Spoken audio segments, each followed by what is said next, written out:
just Yeah, it's gonna play the music.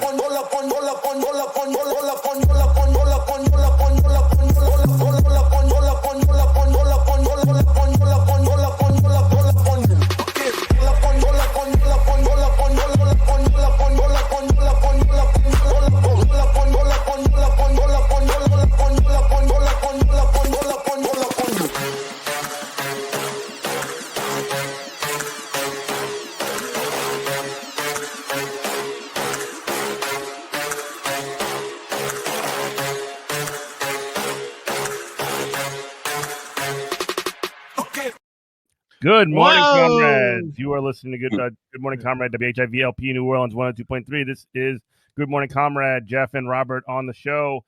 And today we have a very special guest. This is actually probably like a way overdue deal. We talked about doing this probably like years ago. And finally we got him on the show. The one, the only, Forrest from Movie Night Extravaganza. What's up, homie? What's going on? I believe we talked about it when I was like even Ben's producer, when I was like doing Burgess's shows. I feel like we talked about it that far back. Years ago. Jeez. Yeah. But now you're here. Now we finally got you on the program. What's going on, brother?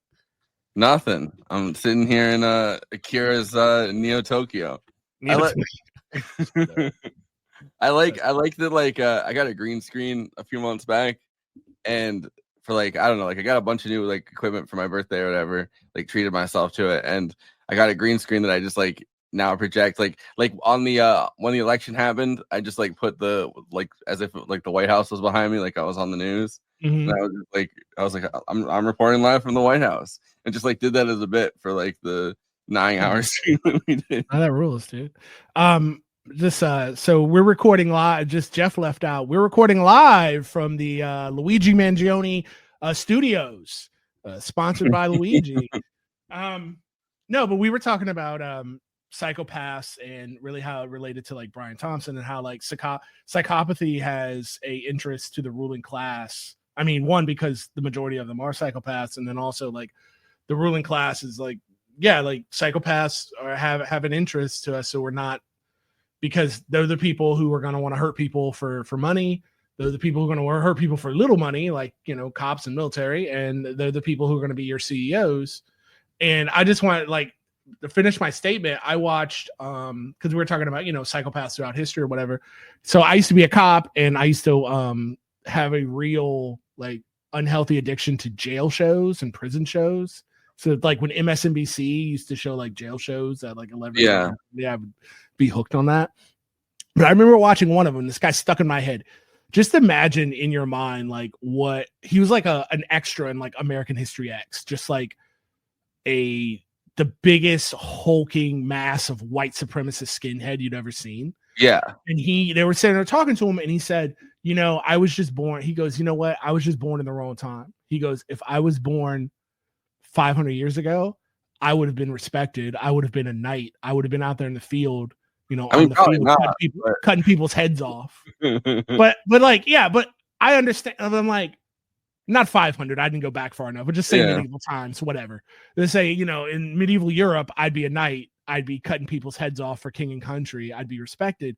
And I was like, yeah, dog, you cooking. Like, you're right. You're right about that. But now we as a culture don't need as many guys like that anymore.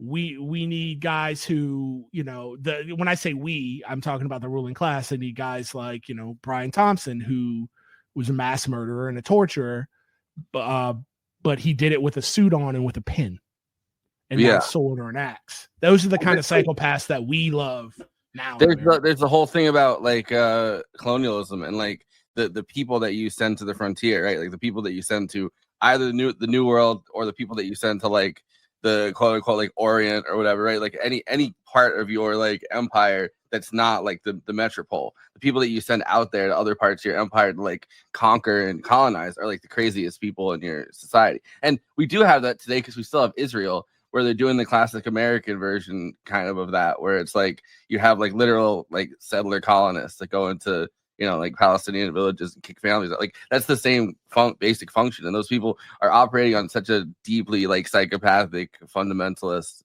thing. But that also shows you that like is it a thing where it's from the jump, like, are people born like that, or is it like an environmental thing? I think it is an environmental thing in some cases, because it's like, if those people were in a different country, would they necessarily have? I mean, they'd have that amount of energy, and they'd have that amount of like fervor for something, probably. Like, I think that part's probably intrinsic to it, but it's like, I don't necessarily think that those would be the people that are like colonizing anything. You know what I mean? If it wasn't the country that they're in being a settler colony, like, I'm just like.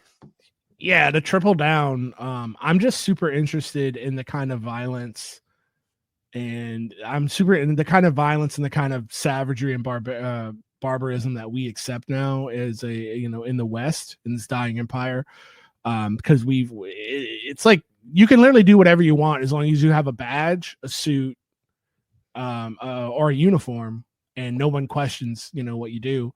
And you're the movie guy, I just keeps rolling over my head because I can't stop thinking about the Adjuster, or Hero Luigi. I'm sorry if that hurts anybody's sensibilities, but as somebody who's got denied multiple times from United for stuff that wasn't even. I was so happy to find out it was an Italian American and his name was Luigi. Dude, that guy rules.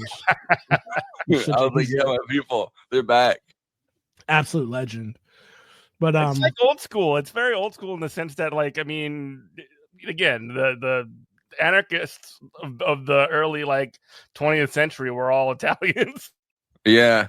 No, I was thinking about like Sacco and Vincetti or whatever, like the two Italians that they sent to like the electric chair in like the 1920s or whatever, that were like the cause celeb for like the Italian American community.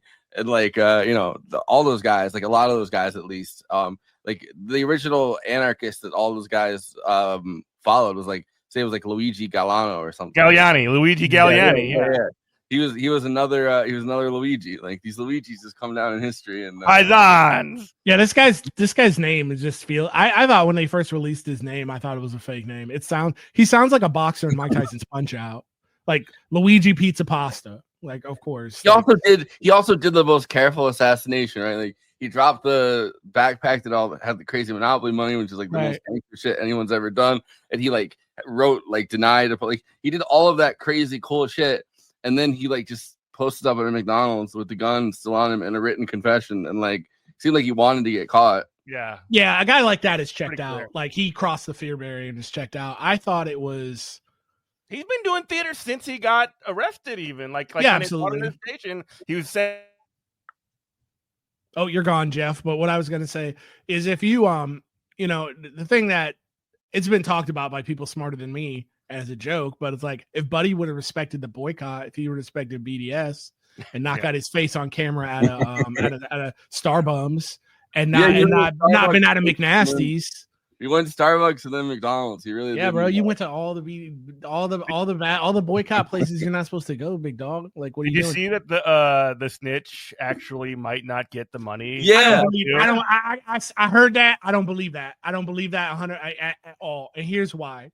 Because I think they got to pay this old lady out. Because if they don't, it's just the French Revolution at that point. I don't think there's that makes the news. I don't think there's anything that's going to hold people back. Because it's going to be too much. You heard the reason, though? Crazy. Yeah, because she called the cops and not the tip line. But I don't see. We're only hearing that, but we're hearing that in our circles. We haven't heard anybody from the enemy team, right? Unless I'm wrong. Well, no, I read there was an article about it, but they also said, we could wait 2 years because the fine print on our offer for the tip money or whatever was at the end. Like, it's not just that we have to capture him; it's that we have to capture and convict him. Yeah. So it's like, if he was to get off, that lady would be screwed, and everyone probably fucking hates her now. Mm-hmm. Oh yeah, that's the main thing. Everybody, that's the main thing is their identity. Yeah, for sure. That's crazy. That was crazy when those Altoona sheriffs at their thing, when they were like, oh yeah, lady who works at McDonald's in Altoona, and here's her name and address, and here's where she likes to get a cheesesteak. And I'm like, are you crazy? Are you stupid? I hope nothing happens to her. Don't do anything to her. I'm like, what are you doing? Like, I joined into those too, but the Altoona McDonald's. The review bombing. Yeah, and so like I jumped in on they had some I can't even remember what it said, but I was like, they were like, oh, like we'll see your deal or something, like some stupid promotion, and everyone was commenting underneath it, being like, yeah, well, you're gonna snitch on our deals, and then somebody underneath it was like, Wendy would never do this, Burger King would never do, like, they're just listing off various things. Checkers would never, Rallies would definitely never. Like, but the best one was like Waffle House. Oh, Waffle House. Do that. Waffle House would have held you. They would have been like, hey, bro, they give me your stuff, bro. We gonna hold it in the employee break room. They would throw a chair for you. The thing I kept seeing with the review bombing was what people kept saying they had a rat problem, which I think is hilarious. That's pretty great. That's pretty good. But I do wonder with the actual like Luigi guy, right? Like his profile does seem to be someone who would very much need to take credit for, like, he went to an Ivy League school, brilliant, seems like a brilliant kid, was really he's all over fucking social media. Clearly he was like one of those people were saying like, oh, he's like a racist, like I don't even think he is. He was like a software engineer that was kind of sucking off Elon Musk to like it seemed like he was trying to get his first software engineering gigs. You know what I mean? Like they are going to come at this guy, and I don't know what I'm talking about. He was a bug squad with Civ 6. They're going to come at this guy. I'm not even talking about the state of New York. I'm talking about the media. Yeah. He's going to come at this guy to try to change our minds. Hold the line. I don't care. I don't care if he was a neo-Nazi. I don't care if he was in the Klan. This guy's my hero. The enemy of my enemy.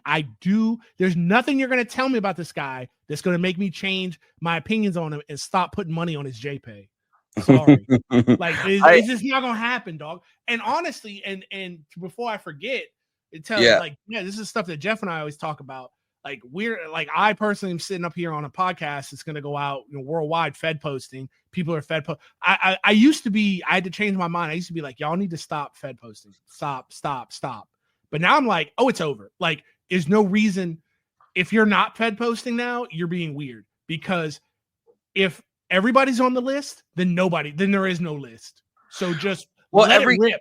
Every single time one of these things have happened, it's someone who either doesn't have social media or someone who suddenly dropped off of social media. So everyone that's posting, it's never like, oh, it's someone that did a bunch of posting and everyone's chilling and like everyone's reacting to their posts. It's like, oh, this person, like even this guy, right? Like he was on every social media site, and in June or July when he got his back surgery, which is the thing that really I think fucked his brain, which chronic pain, of course it does, right? Like, but like he got a bad back surgery or something in June or July to like fix some issue that he had, and he suddenly dropped off the face of the earth. His family, his friend, like no one saw him, and then next time they saw him, it was with the mask on, and he was shooting at the the United Health CEO. But it's like even then, like he suddenly went from posting 10,000 times a day, like not posting. Like it's the people that aren't posting that you have to worry about. Yeah, it was something really weird. Also, I noticed because I scrolled through his entire timeline.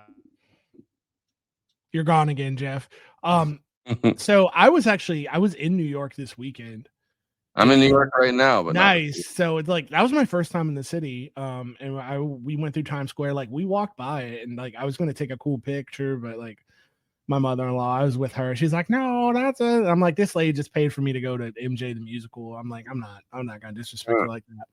But like my mom definitely thinks that I'm gonna try to take out the healthcare CEO, because the Facebook messages I get from her now are just like, "Good morning."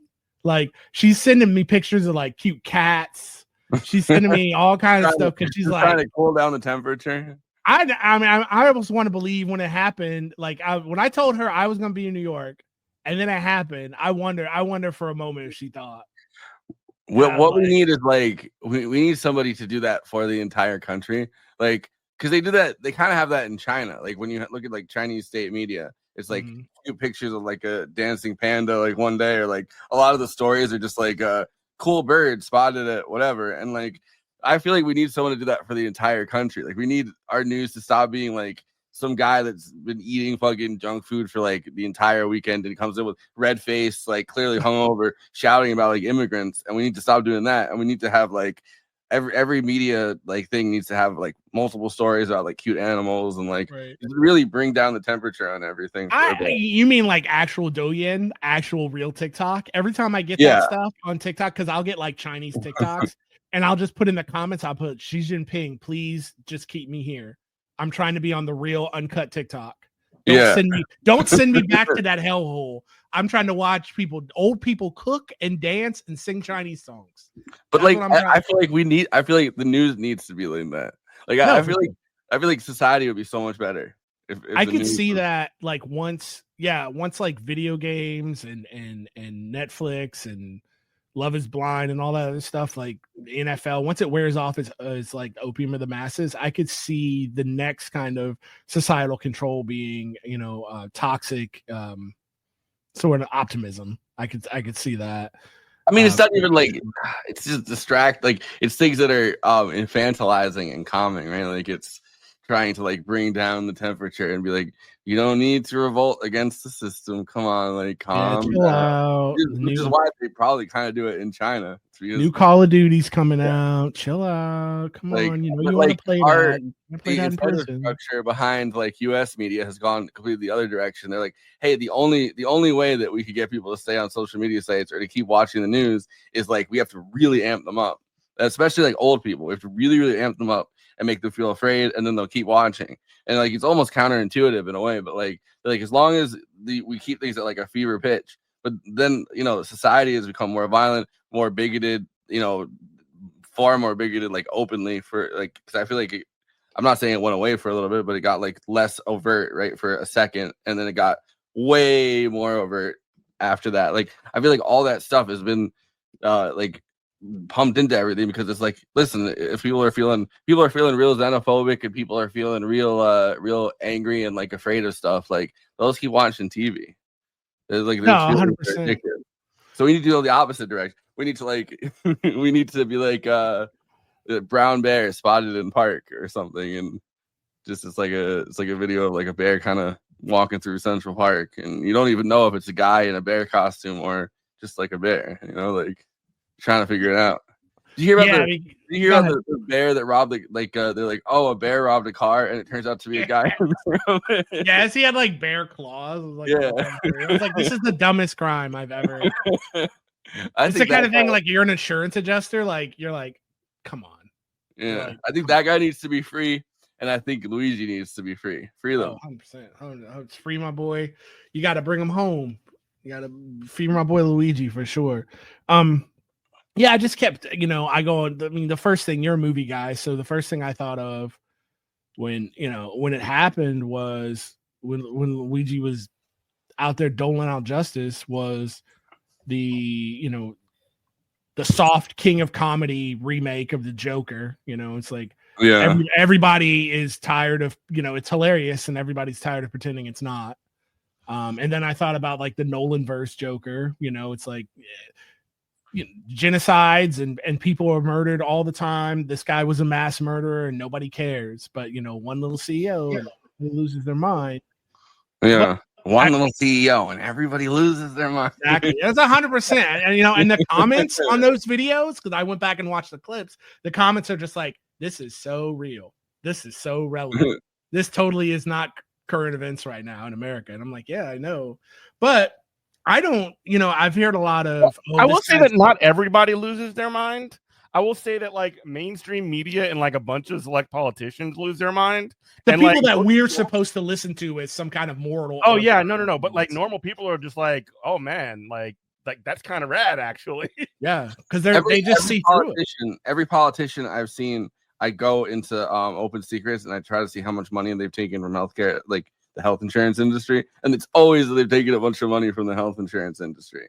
Like I saw that fucking scumbag Adam Kissinger, like the guy that was like one of the two Republicans, him and Liz Cheney, that like stood up, against Trump during the January 6th hearings or whatever. So brave, they're so brave. And he was like, this guy's gonna rot in prison forever. He's not a hero, but he did it in meme format, which I fucking hate this motherfucker because he does everything in meme format. Like he's like one of those guys, like, yeah, I was in Congress, but I'm like you, I meme, and it's like, well, you're an unemployed 46-year-old. Like, go to Home Depot and stand outside and wait for someone to pick you up to like do some like woodwork or something. You know what I mean? Like, you don't just get offline. But like he did the Norman Rockwell free speech picture, and he was like, Luigi's going to spend the rest of his life in prison and he deserves it or something. And I looked at Open Secrets. I think he's already thought of that.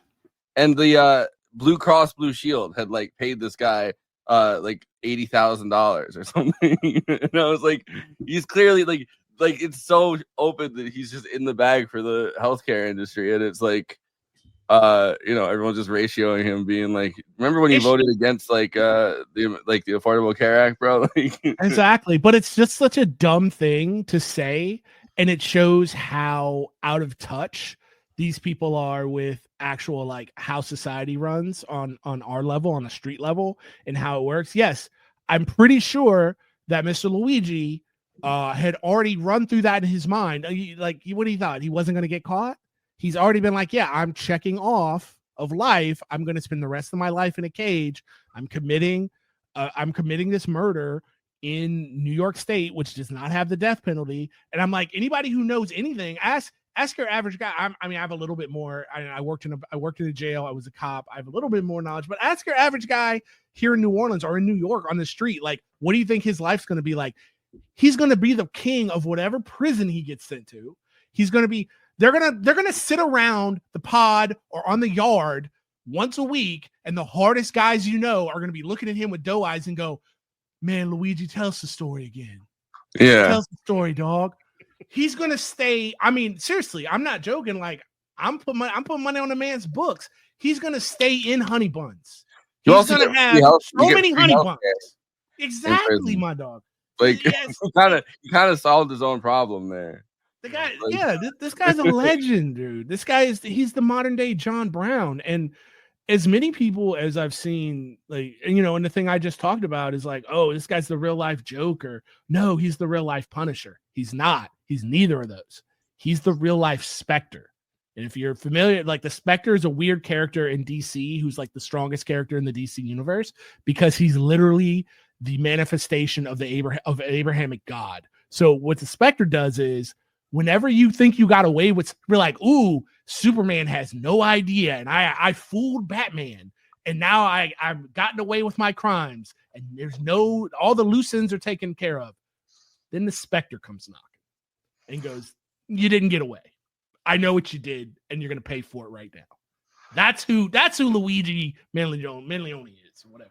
It feels like it was like right out of like a superhero movie or something too, because like just the way that he planned it out so meticulously, and he had like the deny, depose, like he had the bullets that had it. He made his own gun. Like it was a 3D printed ghost gun. Yeah. Like, it's just, I don't know, but that's also why, like, it feels weird that he got caught up at a McDonald's and still had the gun. I'm sure he wanted to get caught at that point, but I don't think he wanted to get caught. I would say that he had a handwritten confession on him. I don't think he wanted to get caught. I think he had a plan when he got caught, if and when he got caught. He had a plan for that. I don't think he necessarily wanted to get caught.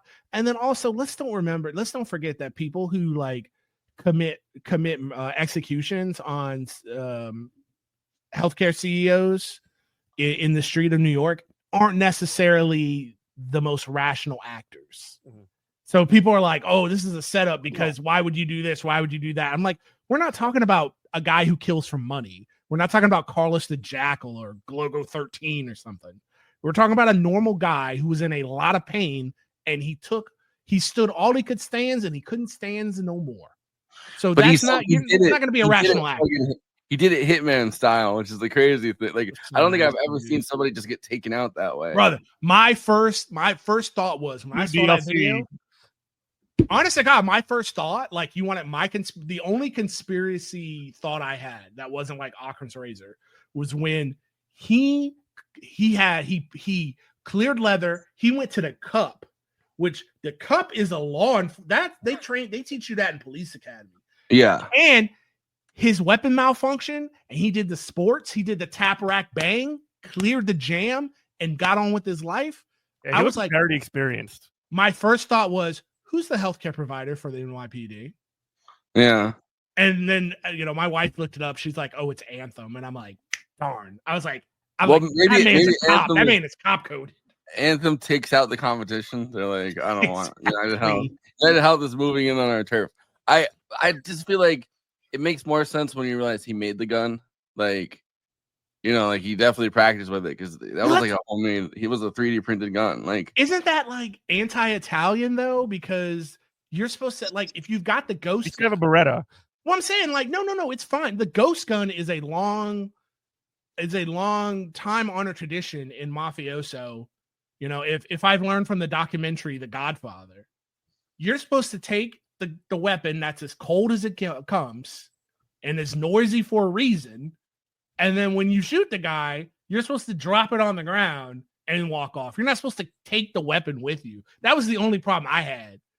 I'm like, you made a ghost gun, bruh. Leave it on the ground. Walk away. Don't. I mean, I guess have the murder weapon on you. I guess like the thing is like you could go into CAD because he did it in CAD, and it's like you could go into that and you could be like, oh, who has it? That like maybe they keep records of whatever. Yeah, like maybe he was trying. Maybe he was trying to keep it close to the chest. But like I don't know. I looked at his like his entire like Twitter feed or whatever, and what it seemed like to me, a lot of it was that like he's a software engineer that was trying to get a job. He got out of college in 2020, I think. And he clearly like a super bright, super precocious young. He was a valedictorian of his high school. Yeah, and he was at the top of his class. Going to like I think he went to Penn, and then he went to I can't remember where. Like he was in a bunch of. I think he like volunteered at like Stanford or something. Like he had all these crazy like things that he did in different programs and stuff. Clearly a super bright kid. Probably didn't get work right away. On top of the back pain thing, right? Like. And so, like, his whole social media platform, like, online thing seemed to be like, hey, if I tweet over and over again, like Elon Musk, like, someone's going to hire me. Or, like, or get in with, like, the same people that Elon Musk isn't. Like, he was quote tweeting, like, all of Elon's favorite people. And it's like, oh, yeah, he's crazier than the cat box. But did still. you see the Tim Urban stuff? Like, Tim Urban, who's, like, apparently one of these, like, he's like I don't know that much about him, but he's like he was definitely like lifting up like this guy's book. Like this is one of the most influential books. Oh yeah, I did see, like that. And like Tim Urban's like when he starts. No, I think the book was like I can't remember. That's not what I meant by writing this. This book was like solving modern problems or something. Like, and he was like, no, that's not what I meant by that. Like, that's awesome, dude. Yeah, WHIV listeners, WHIV 102.3 FM. We are now, Good Morning Comrade is now a true crime podcast. So have fun with that. But no, I keep thinking about the gun because I don't know anything about CAD, but I can imagine. What's our problem? A self-help book for society. So it was the name of the book. Yeah. He gave Brian Thompson some help. I tell you that. He really considered like, what is the problem here, and then he acted on it. but it's so much funnier that Tim Urban is just like, no, I didn't mean like that. No. I mean, I guess if you leave the gun and it's a 3D printed gun. Well, okay, so the forensics, NYPD forensics now has the gun, the 3D printed gun. I guess you could break it down and figure out what polymers they were used to 3D print it, and then just start like expanding a circle of who's ordering those polymers right now. This is fantastic. I love this. Could you imagine how that's how you could track it down? It would take. Can you imagine how insufferable fucking the NYPD would be if that's how they solved it and it wasn't some lady that just called? Because every single time, right, some lady just called the cops and then the cops brought him to the NYPD, right? Like, and then the cops are like, "Look at all of the things that we did." Yeah, but like, can you imagine how much more insufferable they were? So lost. They didn't have a name. They had nothing. Yeah, Eric Adams talking about, "Oh yeah, we're really close." Like, imagine like Eric Adams having to say the word polymers over and over again.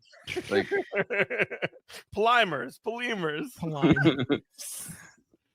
Man, the cops broke. I'm gonna pass it to my friend, but the cops broke down the polymers. And it's like, all right, he's so stupid. He's such the public. He's an incredible that we deserve right now. Have you ever seen the video of him? His campaign video when he was a state senator, where he's explaining where all the places. I got to send you guys this to play if you haven't seen this. But it's all the places you can hide. Yes, yeah. He's like, if you look inside this Nintendo Switch cartridge port, have you seen that? Find video? a crack pipe. I've not seen this. All right, so I gotta send it to you to play. It's so fucking funny. It's literally literally the funniest video I've ever seen, and I've played it pretty much every podcast I've gone on. I love his little hat that just says Mayor Adams, and all I can think about is what's his face, the patriarch of the Lannisters in Game of Thrones, just saying, if you have to tell people you are the king, you are no king. It's like, why do you walk like that hat? You look like such a schlub. You look like such a schmuck. Mayor Adams, in case you don't know, like I'm Mayor Adams. Like our mayor, like we're the smallest destination city in the world, New Orleans, and like Mayor Cantrell just walked. Everybody knows who she is. Like we all know. He also said, he said, "My haters become my waiters at the table." I love that. That is so based. I love that. Right, here we go, Eric. Right, this is. It takes a couple minutes for this to get started because he introduces himself first. But this is the funniest fucking video I've seen online. All right. When a person was shot doors from my house, I realized not his house. First off, hold on. I got to stop it right here. That mustache, he needs to bring it back. That's so sad. He's got to bring it. Not his house. I'm pretty sure it's his son's house. Like that was a whole scandal. But he's got the black jacket, the white shirt, and the white pocket square. He's got it going on over He here. looks like a guidance counselor he looks like a middle school principal who would tell young black boys to pull up their pants at least 50 times a day. He looks like he would be one of Philip Banks guys on fucking Fresh Prince of Bel-Air. He's like, oh, this is my new law partner. Absolutely. 102.3 WHIV LP New Orleans. This is Good Morning Comrade. We are watching we're listening to Eric Adams talk about combating drug violence. So here we go. But my crusade is of removing illegal handguns off the streets of New York. Hi, I'm New York State Senator Eric Adams. And for 22 years, I wore a What is he holding here? That's his vest. That's his little Kevlar vest. So the first thing that comes to my mind hearing him speak in this rhythm is that I wish that I could hear the mayor of New Orleans, Latoya Cantrell, doing this exact same thing. This would be incredible. She has, though. She says some dumb stuff, but then also we have our new police commissioner who also says dumb stuff on the daily as well. All right, let's continue. Bulletproof vest and stood on the street corners and protected children and families in the city of New York. I'm asking you to join me in this crusade. He was protecting. So wild, dude. If you were a single guy and someone pulled a gun, you're screwed. Yeah, you're screwed. Not if you're wearing a suit, then you might at least get a detective to look at your case. But if you're just a dude, yeah, you're screwed. Of removing illegal handguns off our streets and out of our homes. Please come and join me inside my house as I show you how simple items such as bamboo paper can be an indicator of marijuana use, or a cut of straw can be an indicator of using cocaine. I will show you how to search a room to ensure that you remove illegal handguns and other contraband from your home. What I would like to he's just like telling people how to be an operator is what's going on here. You just gotta play it through though. It's so fucking funny. Here is to empower parents on how to search a room inside their home. It's imperative that you should know what's inside your household, and no one can state that you can't search a room in your own home. You write the Constitution. There are no First Amendment rights inside your household. It is your obligation and responsibility not only to protect the child that may be using an illegal drug or carrying an illegal gun, but you also have to protect the members of the household, their younger brothers and younger sisters. Like that ancient tech. I feel like I'm in a Smithsonian exhibit. Like an ancient monitor. I think that's a that's like a what's that thing? If people who are watching, he's got like a DVR like propped up in a corner that's like it's totally jammed inside of a bookcase and next to a wall, so you know it's just hot as all get out back there. It's just gonna break at any moment. It's got like an Emerson like 2010 TV that you would have paid like $500 for at Walmart. Yeah, back in the day. Clearly it could have a DVD player embedded in it. I can't tell with this view. But A even DVD player is a perfect place to hide illegal drugs. You know? That's where I hide mine. That's where I hide mine. New New York does have some fire dispensaries though. I don't know why, but that's also a really funny note. You could just see in the top right of the frame, there's also like the chains from the fan in the room. I don't know. It's like the Huntington Bay, Hunter's Bay, like Home Depot also, fan. The music in this just gets louder and louder. Bro, like, well, I'm sorry with these poor people who are just listening. What are these in the top left corner next to his ear? It's Beanie Babies. No, that's not a Beanie Baby, dog. That's a rat. That's like a rabbit with a human face. Look at it. It's a white rabbit going on there. It's New York Beanie Babies. They're like that's wild. I don't know. Go ahead. So by periodically sending a message to your home that there are no rooms off limits, you don't believe in locked doors, your house is open to inspection by your house and the members of your house. The message is you expect your children to do what's right, but you always have to inspect what you expect. And that's the key to providing some preventive safety. So if you come to a room like this, you can start out, I always recommend to start out in a periodic fashion so you'll be used to going through the room to look at the various items in the room. You can look at a jewelry box. A jewelry box of this nature, maybe a simple jewelry box, but if you look through it closely, you don't know what your child may be hiding. For instance, a gun could be hidden. A small caliber weapon could be hidden inside a jewelry box. You know what this kind of reminds me of, honestly? Did you ever see the Boss Rutan self-defense video? Yes, of course. It reminds me of that, but like way dumber. Of course, buddy. A gun could be in the jewelry box. Yeah. Bro, I used to work at a... Look at the various colognes and perfumes and photos and pictures. Drink some. You should always, when your child bring in his popular knapsack with many different locations, look through it to see what exactly is your child carrying in addition to a book. Something simple as a crack pipe, a used crack pipe. Kids are just out there smoking crack? Out of their popular knapsack. Oh, but that must have been the free one. That must have been the free one that they give out to you when you're a kid. That's the Ninja Turtles and Pee Wee Herman warned me about, that drug dealers are just giving away free product. I also love that like it was like on the top of everything. You didn't even have to dig in the bag for the crack pipe. It was just like hanging out of the top. Can you imagine that? Just like showing up at like the bus stop or like going to PS whatever number, and your buddy like, what you doing? I thought, just get a little cracky in. They'd be like, get the what? You ain't got to worry about that. So my first thought with the Luigi thing, right, where they found his backpack, I was like, Eric was going to come out there and talk about the popular knapsack. Be like, I told you there could be anything in these popular knapsacks. Here's the thing, though, and I'll tell you this: I'm not a parent, but like I've had conversations with my dad. So even as a parent, like this is terrible advice. Yeah, because he's. I mean, I'm not even trying to be like you shouldn't like make your house. I'm being like realpolitik as it gets. So my dad used to tell me, he goes, I knew exactly. He told me once, he goes, I know exactly what you were into in high school. He's like, because I would wash your clothes, I would do your laundry, and I would just find stuff in your pockets.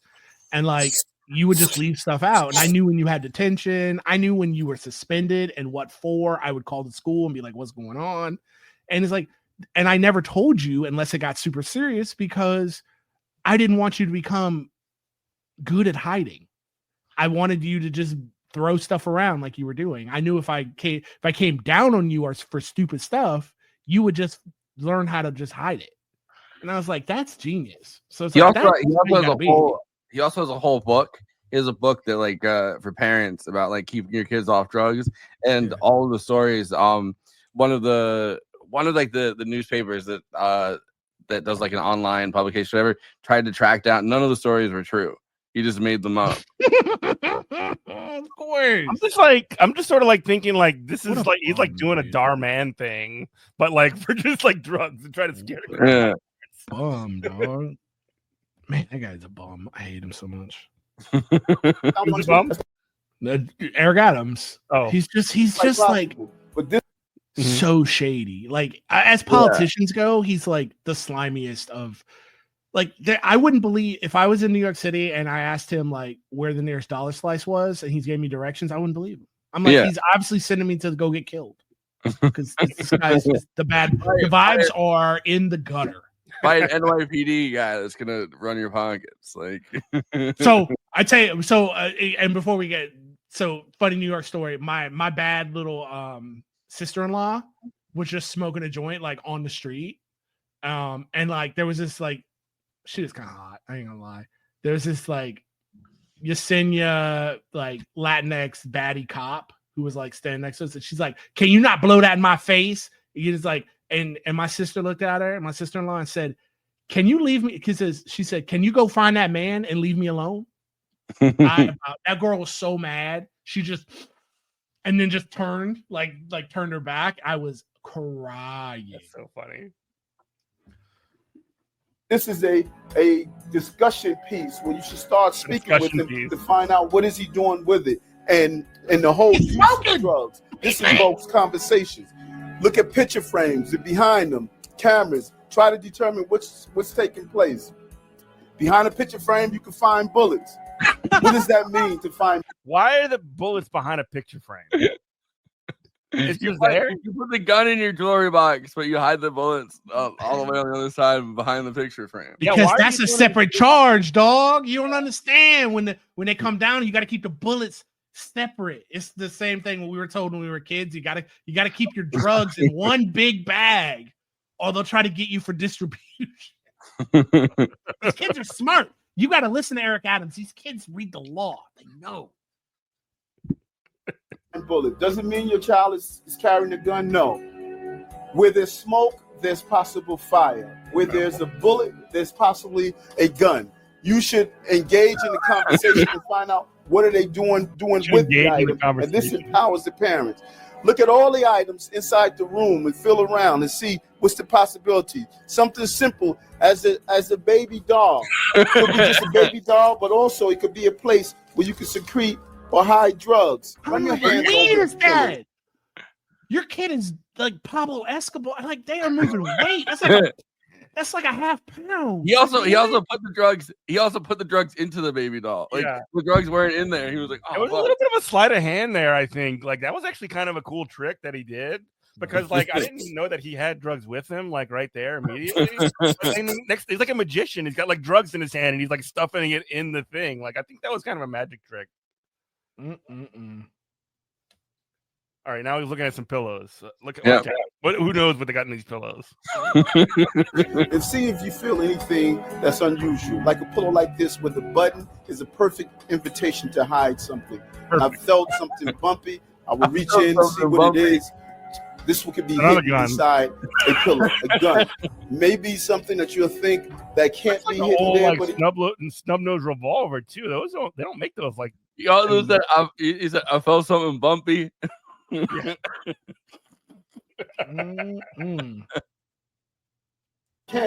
what happens not only when the person who is carrying this illegal gun is in possession of it, but also a child that comes into the room and plays on the bed, they find this gun. Let me tell you what a child would do.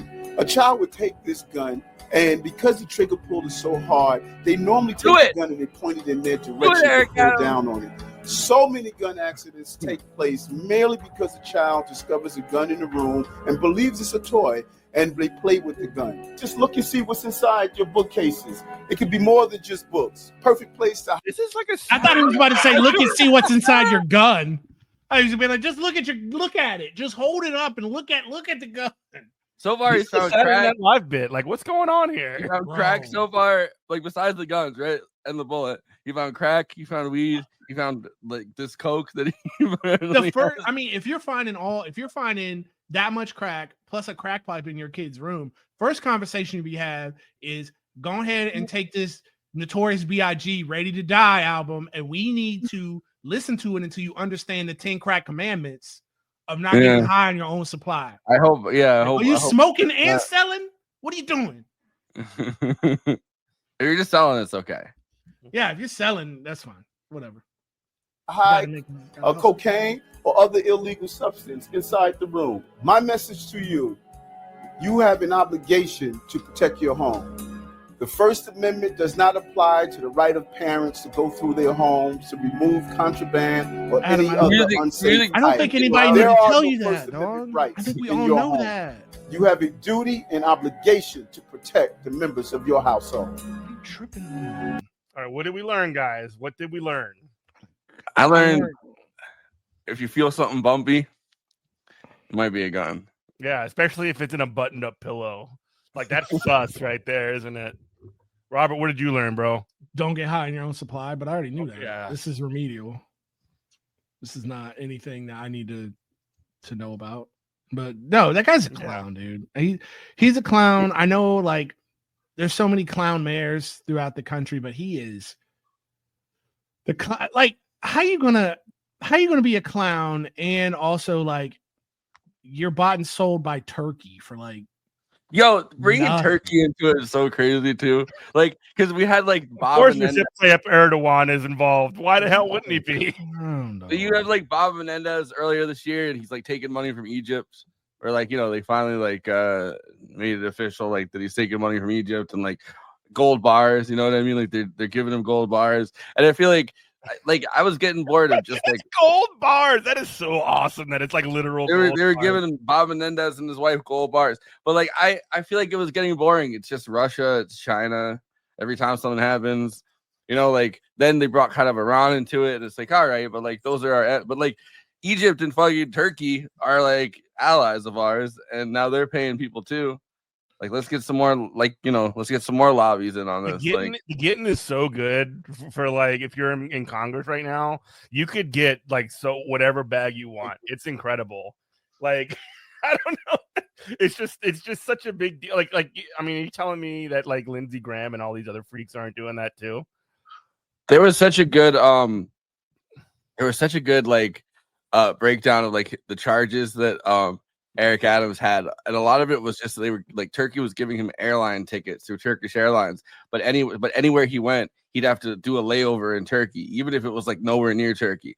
He wanted to save the few, like, he wanted to save like a couple $1,000s. So he would go all the way to Turkey and then to Europe, or like all the way to Turkey and then somewhere in the Middle East, like all the way. So he was doing these layovers that took him all the way. So there was like one text from his like live-in girlfriend, like at least one of them, because I think he has multiple of them, but like one of his girlfriends or whatever was like, why are you sitting in like in on car right now or whatever? And he's like, I had a layover, and he was going to like Europe. So he went all the way to Turkey and then to Europe. I mean, look, that's the Silk Road. All roads lead to the. If you're going east, you got to go through Constantinople. Okay. Going back to our conversation off air, it's just like what we're talking about: psychopaths and sociopaths. Like, this is proof. Like, when we're talking about Eric Adams, like psychopaths and sociopaths don't need to be smart. They just need to do what's necessary and have no shame. They have a nose for the football. They have to know how to get to power, and that's it. Yeah, that's it. That's all you have to do. It's crazy that he's the first New York City mayor to get indicted in office. And like, you'd think that, because we had Tammany Hall for all those years, and everyone was like, oh, they're so corrupt. Apparently no one got indicted in office that was a mayor. But then they had like Gentleman Jimmy or whatever, who he fled to France and like got away with his fucking crimes because he fled. And they didn't charge him while he was in office. He just took off in a plane because FDR was like, get out of here for a while, just until the heat calms down. And then we had like, I don't know, like every mayor pretty much has gotten like people from their administrations. Pretty much every single mayor has gotten people that get like kicked out because of corruption or like investigated or like have to resign. But this is the first time they've ever gone to the top. Like, you have to be so corrupt for like the FBI to be like, look, there's a Democratic president, there's a Democratic Senate right now, and like still we're gonna go after like Eric Adams. Like, we can't not, because it's just so. I think it's got something to do like with the fact that like he just like pissed off the wrong people, if you know what I mean. Yeah, like, no, exactly. so that he was like more corrupt than like all of these historic figures who are like historically corrupt, but like more like less that than like more or less that like he just like all the power brokers that like actually control these people like don't like him, and so they're just sicking the dogs on him. Yeah, I mean, that's usually how it works. I also think that it really affected everybody in Biden's administration from, like slow ass Merrick Garland. Like, why did he make that guy the attorney general? That guy, the only thing is that guy didn't become a Supreme Court justice. Like, that was his big claim to fame. Like, you're gonna get this loser into your thing as the attorney general, but like they really got affected by the claims that all the charges against Trump were like politically motivated. Which if you're a politician, any charges against you are politically motivated, like because it's politics. So like the charges themselves are also political because of what you like. Your acts are political too. Like, come on, like what's going on here? I think Biden should pardon Eric Adams. That would be pretty funny. That would be hilarious. I mean, I don't think so because it's not gonna happen. But I see what you're saying. But it's like it feels like he's being slow walked into a room, like Goodfellas style. Yeah, where it's like nobody is. They're just letting.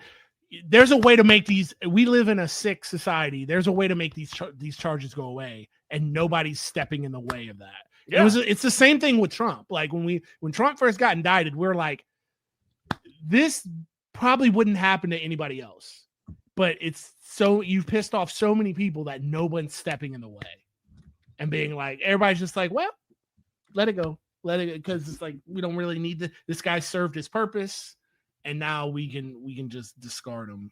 Yeah. Did you hear about so like the Hunter Biden pardon obviously was a big deal, but then apparently they're blaming it on Jim Clyburn as like the guy that convinced Biden to pardon Hunter, and then he said he thinks that Biden should also pardon Trump. That's hilarious. It's pretty funny. Because Joe Biden has no agency, honestly, of course. them trying to like, and they blame it on the one black guy that hangs out the most with Biden. Sounds like Glass Cliff to me. Yeah, they're trying to like make Hunter Biden like when they roll out Clyburn, they're literally like they think about him like this internally, like he's supposed to be the principal sort of chief voice to sort of like this, I don't know, mythical idea that liberals have of like they think that he's like the modern Booker T. Washington or something. Yeah. You know what I mean? Imagine he's a race relations guy. Imagine Biden having to meet Booker T. Washington. Yeah, that'd be great. It would be similar to him and Clyburn. I mean, he'd call him like Martin Luther King. Yeah, that's true. It'd be very it would be very Star Trek, the original series, when Abraham Lincoln met Lieutenant Uhura and said, "Oh, what a charming negress." Oh, and then he laughed, and like Uhura laughed because it's like that kind of talk is just so foreign to her that it was just like, I mean, it literally was touching the past for her. Bro, I'm from the future. We don't talk like she wasn't even mad. She was just like, I never thought I would hear something like that. It's something I only read about on like history pads, you know. I feel like Biden meeting Booker T. Washington, you call him Booker Obama. Or call him Cory Booker. Oh yeah. He'd probably call him Michael Jordan. He'd be like, "Oh, Michael Jordan came. We shot hoops. We shot the hoops." He's like, he's been playing the game for years, and lots of people look up to his game, and it's great. And thank you for coming here, Michael Jordan. See this guy? Have you seen the jump shot? Yeah, it'd be like jump shot. They talk about Tom Brady. This guy is the greatest of all time. Yeah, Michael Jordan is Tom Brady of basketball. Do you remember when he tried to say El-Sisi, like the Egyptian dictator, was the president of Mexico? Heck yeah. His name was El-Sisi. So awesome, dude. Oh my god. We're gonna have to do, maybe we should have you on for this, just like when the Biden administration actually officially ends, we should just do like a review of it all and like play the greatest hits or something. Yeah, there's a lot. It's like every time I see the video of Trump being like, wow, you're telling me for the first time, it's like you get a little bit nostalgic, but it's like at the time I was like, everything about this moment sucks. Yeah. I mean, like we could start it with like him challenging like random people to push up contests on the corn pop store. Oh yeah, when he was like all the stuff. Yeah. The moment that I knew that the Biden administration was gonna be fucked, honestly, was like 3 days into it when they had the Haitian migrants coming through and they had the guy on horseback trying to whip them. And I was like, Yeah, this is gonna be a terrible Gonna be a tough one. Gross, dude. So we got like 5 minutes left. What Let's talk about movie night. Yeah, I was gonna say, what movies are you excited about? What Yeah. movies should make me go to my local hipster movie theater? and let's talk. Just talk about lay out Movie Night Extravaganza real quick, and then we can get in that. Yeah. So Movie Night Extravaganza, youtube.com/Movie Night Extravaganza. I think it's the full. Yeah, let me double check. Yeah, that's Movie Night Extravaganza. And I can never remember which ones are Movie Night Extra and which ones are Movie Night Extravaganza for the links. But yeah, we're doing like Dystopian December, which is, great time to be doing that, where we're talking about all dystopian movies. So like last night we talked about Akira, and then next week we're talking about The City of Lost Children, and we're talking about Children of Men, like lots of movies with children in the title, And then we're doing Blade Runner 2049, and then we're doing Don't Worry, Darling, I guess is our last one of the month. But like that's gonna break my mind by the end of it, probably, because I feel very dystopian already. Yeah. But yeah, I watched Sing Sing the other day. That was a pretty good. That's up for like I think that's gonna be a big Oscar contender or whatever. It's the movie with it's like a lot of the people in there are like prisoners, and it takes place in the prison. Sing Sing, and they're like doing it's Coleman Domingo, and he's doing a theater program with like the actual prisoners that like were in the theater program, pretty much. And that movie was actually really good. It was pretty touching. It was an emotional roller coaster. I liked that. I haven't seen it yet, but I heard Nora's really good, and I don't know when the fuck that's gonna. I think that's like more of like in an indie theater nearby. Like I don't think that's been in the theater like near me. So I've been waiting to go see that, but like they wrote it up in Jacobin as being like a very class conscious kind of movie, which we all need right now. And yeah, I saw Wicked. I mean, I don't know if you like musicals. Wicked was good. I don't, but yeah, I don't really either. But everyone else saw it. I didn't want to be left out. Our pal Christina is very into it. Yeah, I mean, I did watch Michael Jackson in the MJ the Musical on Broadway, and I thought I was like, well, it was MJ the Musical. It was as good as you're gonna get. Like musical about Michael Jackson, authorized by his estate. Biden comes in and is like, this musical about Booker T. Washington. Jesus Christ.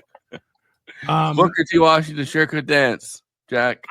I'm really excited about the animated Lord of the Rings movie. I'm gonna go check that out this weekend. That's Friday. I haven't heard of that one. Yeah, it's like War of the Rohirrim or whatever. It looks like it's animated. It's not Studio Gilby, but it's like somebody aping their style, and it looks real good.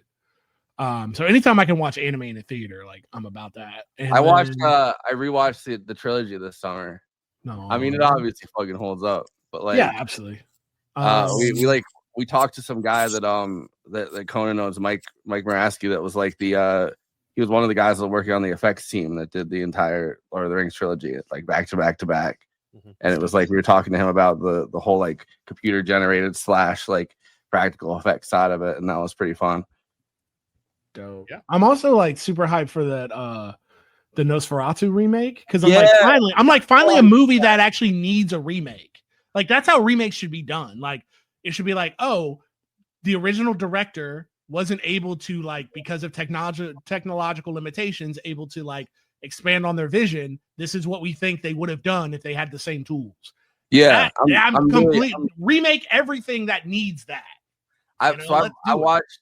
We did like Vampire Month, but then Nosferatu wasn't in our Vampire Month because it hadn't come out yet. But like I watched the original Nosferatu like in October, and then the Werner Herzog Nosferatu, which I haven't seen that. I need to. Oh, you should. Yeah, you should see it. I mean, it's pretty good. The only thing is he changes the name from like Count Orlok to Dracula, and it's like you didn't need to. Sure. So we gotta wrap it up, but thank you, Forrest. Follow at Movie Night Extra on X and Twitter, and it's on we're on all the social media sites, and we have an audio podcast on all the audio feeds everywhere you get them. Yeah, cool. And they stream it on Twitch and stuff too, right? Yeah, YouTube and Twitch. Yeah, so we'll invite you to take a listen, to that. Thanks so much, Forrest, for joining us. We have to have you back sometime. This was a really fun conversation. Oh yeah. And thanks everybody for listening. Good Morning Comrade. Follow me on Twitter at Eminent Prof, on Bluesky at Eminent Prof, everything on Eminent Prof. Follow us on Twitter, Twitch, all the stuff. And thank you so much for listening. We love you. Bye-bye. Good job. We made it. Hold up on